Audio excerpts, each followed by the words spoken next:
أعوذ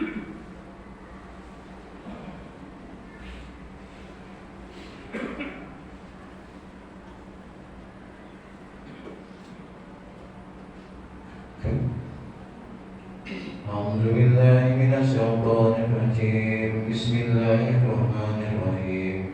إن الله وملائكته يصلون على النبي يا أيها الذين آمنوا صلوا عليه وسلموا تسليما.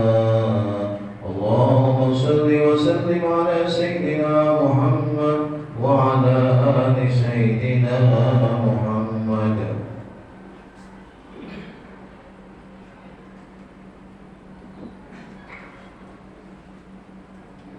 Assalamualaikum warahmatullahi wabarakatuh. Allahu Akbar, Allahu Akbar, Allahu Akbar, Allahu Akbar. Asyhadu an la ilaha illallah. Asyhadu an la ilaha illallah. Asyhadu anna Muhammadan Rasulullah.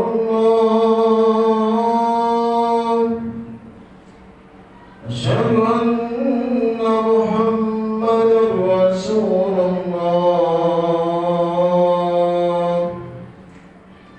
Hayya 'alas salat.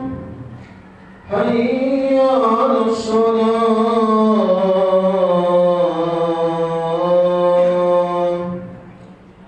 Hayya 'alal falah.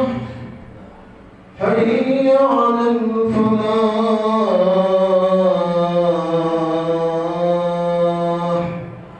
Allahu Akbar, Allahu Akbar. La ilaha illallah.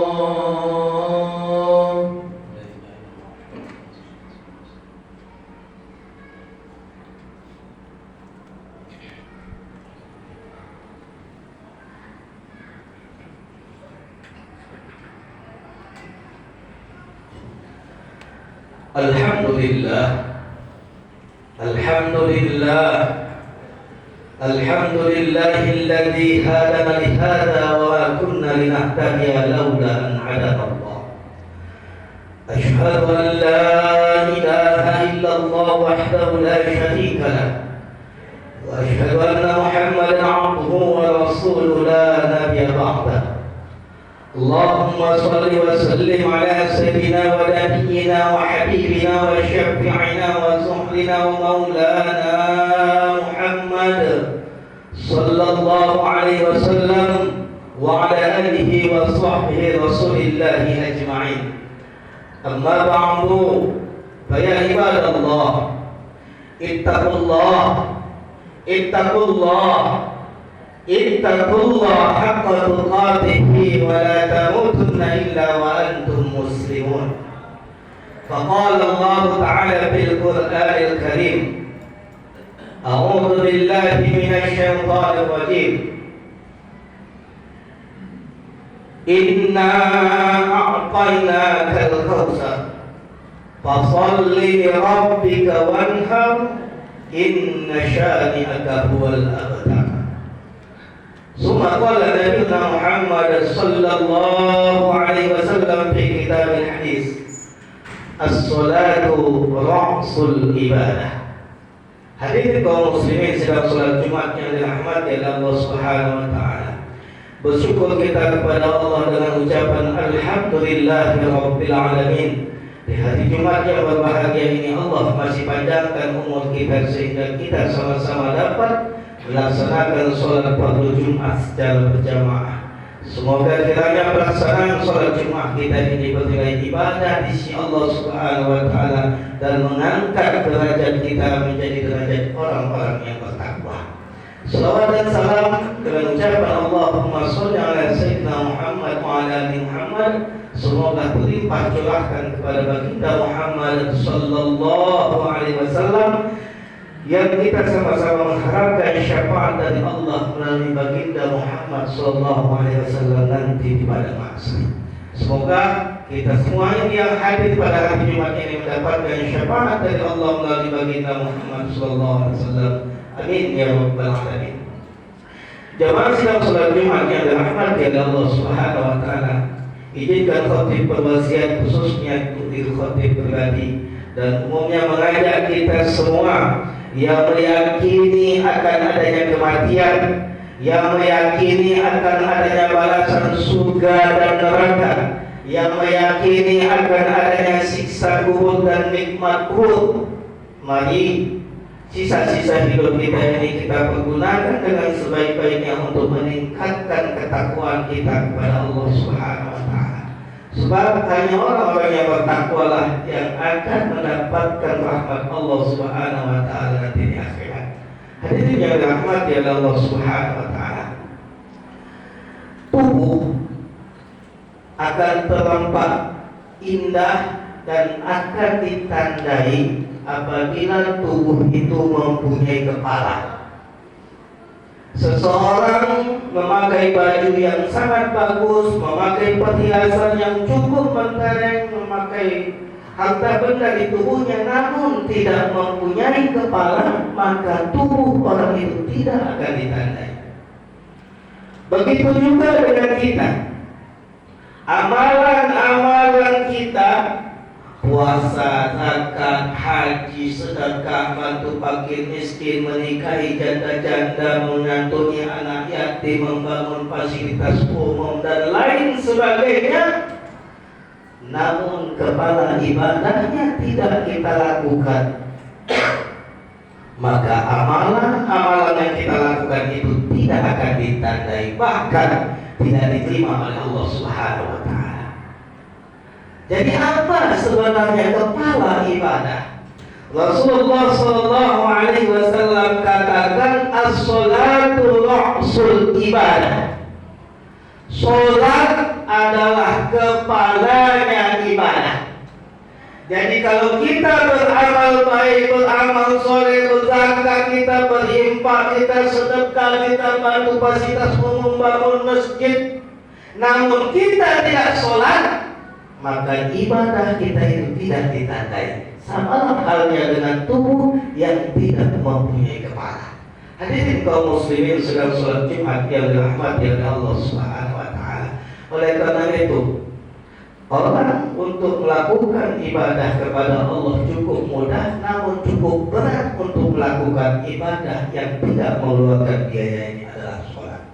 Padahal pembeda antara muslim dengan orang munafik, pembeda orang muslim dengan orang kafir adalah tarkus sholat, orang yang meninggalkan sholat. Oleh karena itu, sesempit apapun waktu kita, sempatkanlah, korbankanlah waktu kita untuk melaksanakan sholat tersebut, sehingga dengan demikian insya Allah sekecil apapun amal ibadah yang kita kerjakan, sedikit apapun amal soleh yang kita lakukan, namun kepala ibadahnya kita sempurnakan zuhur, asar, maghrib, isya, subuh, insya Allah sekecil apapun amal ibadah kita akan dinilai oleh Allah Subhanahu wa taala. Tetapi sebaliknya, sebanyak apapun amal ibadah kita, sebanyak apapun amal soleh kita, sholat tidak ditanyakan, kepalanya kita tidak laksanakan, maka amalan-amalan baik kita, amalan soleh, ibadah-ibadah kita itu tidak akan diterima oleh Allah Subhanahu wa taala karena tidak ditandai. Oleh karena itu, mari sama-sama kita untuk meningkatkan syukur kita kepada Allah Subhanahu wa taala, karena Allah Subhanahu wa taala telah begitu banyak memberikan nikmatnya kepada kita. Oleh karena itu Allah Subhanahu wa taala katakan, "Fasholli Sholatlah, sholat. Sebagian ulama mengatakan ayat ini hanya terpaku kepada sholat Idul Adha, tapi sebagian ulama mengatakan bahwasanya fasholli adalah sholat yang diwajibkan atas kaum muslimin yang sudah mukallaf, untuk menunjukkan rasa syukur atas nikmat yang begitu banyak yang diberikan oleh Allah Subhanahu wa taala kepada kita. Hadirin kaum muslimin yang dirahmati oleh Allah Subhanahu wa taala. Itu Allah Subhanahu wa taala masih memberikan kesempatan untuk kita memperbaiki amalan-amalan kita, memperbaiki ibadah-ibadah kita. Mari kita gunakan kesempatan yang singkat ini, yang kita tidak tahu kapan batas waktunya, yang pasti kematian pasti mengakhiri kehidupan kita. Sebaik-baik bekal untuk menghadap Allah, sebaik-baik bekal menghadap kematian adalah takwa yang kita kerjakan semasa kita hidup di dunia. Untuk mendapatkan derajat takwa di sisi Allah Subhanahu wa taala, beribadah kita semata-mata karena Allah Subhanahu wa taala, dan beramal soleh kita semata-mata karena Allah Subhanahu wa taala. Mudah-mudahan dengan cara yang demikian kita akan menjadi orang yang bertakwa. Demikianlah khutbah kita pada kesempatan yang berbahagia ini. Mudah-mudahan bermanfaat khususnya bagi diri khotib pribadi dan umumnya kepada kita semua, sehingga dengan menjalankan sisa hidup kita ini dapat kita laksanakan apa yang diperintahkan oleh Allah Subhanahu wa taala dan meninggalkan segenap larangan Allah Subhanahu wa taala. Barakallahu li wa lakum bil Qur'anil azim wa nafa'ani wa iyyakum bihi minal ayati wa dzikril hakim wa taqabbal minni wa minkum tilawatahu innahu wal ghafurur rahim. اللهم صل على سيدنا محمد النبي الأمي وعلى آل سيدنا محمد. الحمد لله الحمد لله الحمد لله رب العالمين، وبه نستعين على أمور الدنيا والدين، والصلاة والسلام على أشرف الأنبياء والمرسلين سيدنا محمد وعلى آله وصحبه رسول الله أجمعين. أشهد أن لا إله إلا الله وأشهد أن محمدا رسول الله. اللهم صل على سيدنا محمد وعلى آله وصحبه رسول الله أجمعين. أما بعد فيا عباد الله اتقوا الله اتقوا الله اتقوا الله حق تقاته ولا تموتن إلا وأنتم مسلمون. فقال الله تعالى في القرآن الكريم: بسم الله الرحمن الرحيم والعشر إن الإنسان لفي خسر إلا الذين آمنوا وعملوا الصالحات وتواصوا بالحق وتواصوا بالصبر. ثم قال: إن الله وملائكته يصلون على النبي يا أيها الذين آمنوا صلوا عليه وسلموا تسليما. اللهم صل على سيدنا محمد وعلى آل سيدنا محمد كما صليت على سيدنا إبراهيم وعلى آل سيدنا إبراهيم في العالمين إنك حميد مجيد. أنعمت على الخلفاء الراشدين سيدنا أبو بكر وعمر وعثمان وعلي والتابعين ومن تبعهم بإحسان إلى يوم الدين علينا وهم برحمتك يا أرحم الراحمين. اللهم اغفر للمسلمين والمسلمات والمؤمنين والمؤمنات الأحياء منهم والأموات برحمتك يا أرحم الراحمين. اللهم اغفر لنا ذنوبنا وإسرافنا في أمرنا وثبت أقدامنا وانصرنا على القوم الكافرين. ربنا آتنا في الدنيا حسنة وفي الآخرة حسنة وقنا عذاب النار. عباد الله إن الله يأمر بالعدل والإحسان وإيتاء ذي القربى وينهى عن الفحشاء والمنكر والبغي يعظكم لعلكم تذكرون. فاذكروا الله العظيم يذكركم واسعوا من فضله يعطيكم وادعوه يستجيب لكم ولذكر الله أكبر. أقيموا الصلاة.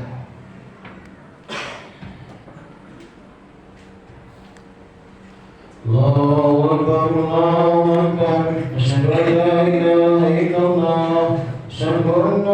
محمد رسول الله حي على الصلاة حي على الفلاح قد قامت الصلاة قد قامت الصلاة الله أكبر الله أكبر لا إله إلا الله. صلاة الجامع رحمه الله. استووا واستقيموا واعتدلوا صفوفكم بين تسوية صفوف كما يصلوا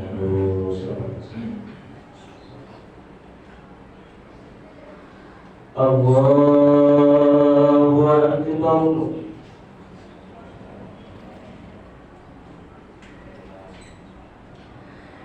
بسم الله الرحمن الرحيم. الحمد لله رب العالمين الرحمن الرحيم مالك يوم الدين إياك نعبد وإياك نستعين اهدنا الصراط المستقيم صراط الذين أنعمت عليهم غير المغضوب عليهم ولا الضالين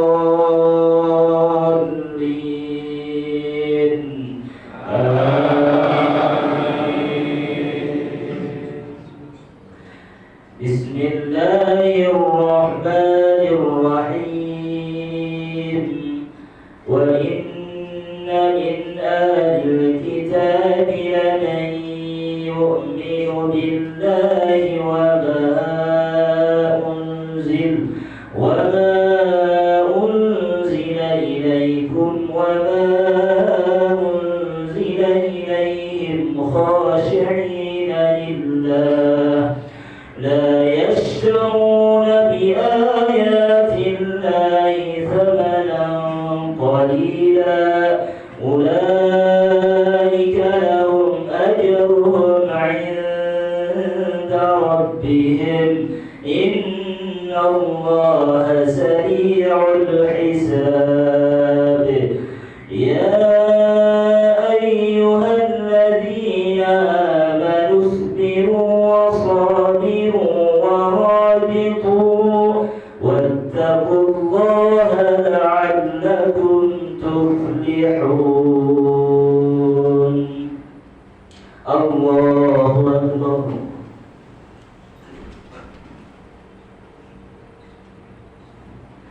سمع الله لمن حمده. الله أكبر.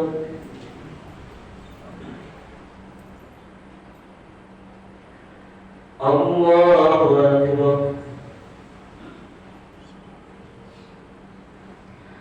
الله أكبر.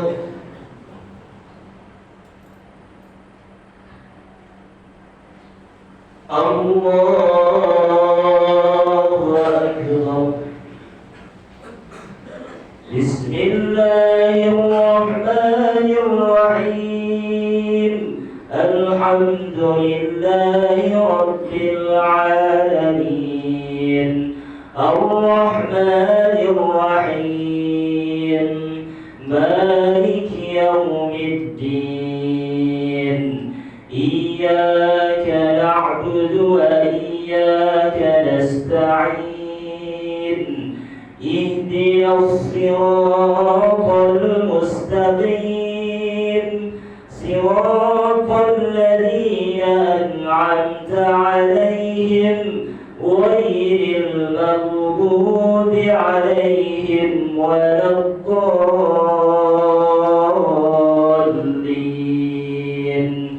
آمين. بسم الله الرحمن الرحيم. أرأيت الذي يكذب بالدين فذلك الذي يدع اليتيم ولا يحض على طعام المسكين ويل للمصلين الذين هم عن صلاتهم ساهون الذين هم يراءون ويمنعون الماعون. الله أكبر.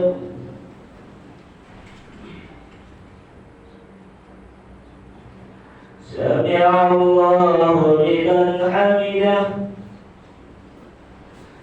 الله أكبر.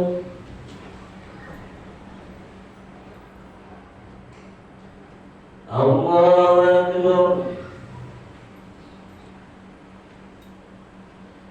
الله أكبر.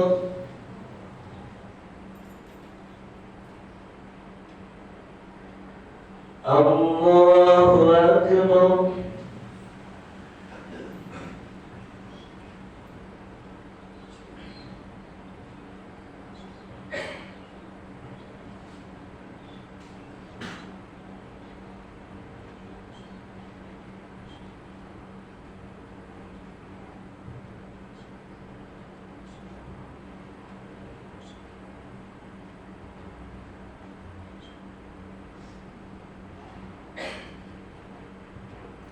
السلام عليكم ورحمة الله.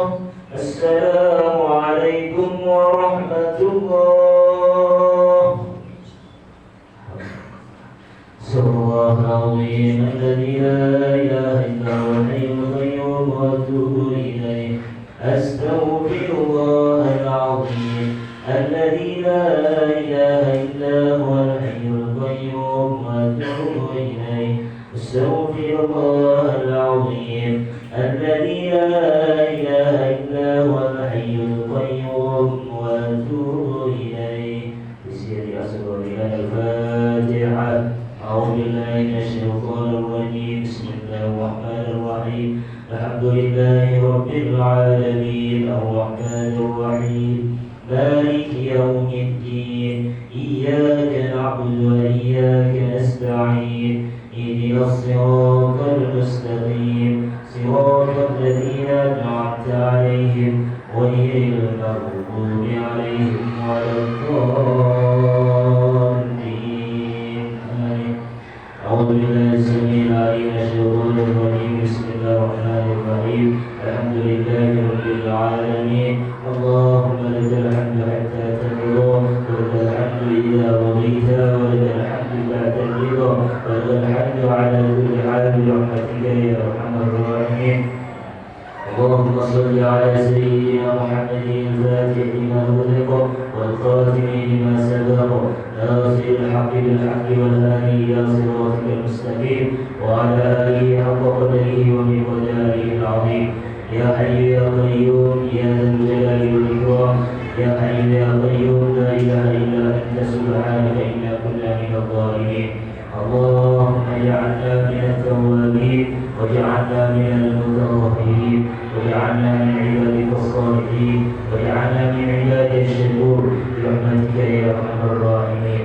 ربنا هب لنا من أزواجنا وذرياتنا قرة أعين واجعلنا للمتقين إماما. ربنا آتنا في الدنيا حسنة وفي الآخرة حسنة وقنا عذاب النار. وصلى الله على سيدنا محمد النبي الأمي وعلى